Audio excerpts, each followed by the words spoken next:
Sa kabilang dako naman, patuloy rin natin isinusulong ang mga proyekto para sa ikagagaan ng buhay ng mga mamamayan ng Negros Occidental. Isang mahalagang proyekto na ating tinututukan ay ang Bacolod-Negros Occidental Economic Highway na magsasaayos at magpapalawak ng mahigit 42 kilometro ng daan.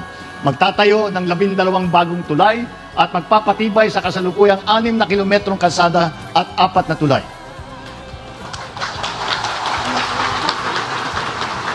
At nariyan din ang Asenso Yuhum Residences dito sa Bacolod City. Tinutukan din natin ang pagpapabuti ng kabuhayan ng ating mga kababayan dito. Sa ilalim naman ng tulong panghanap buhay para sa disadvantaged displaced workers o yung tinatawag na TUPAD programa ng DOLE, patuloy tayong magbibigay ng tulong sa mga benepisyaryo ng rehiyon. Layunin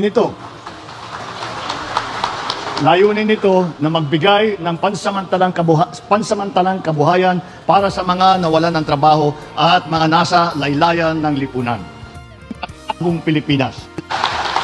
Mabuhay ang ating mga natin ang ating pangarap ng bagong Pilipinas. Maraming salamat. Mabuhay!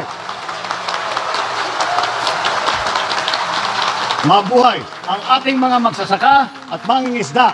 Mabuhay ang bawat pamilyang Pilipino.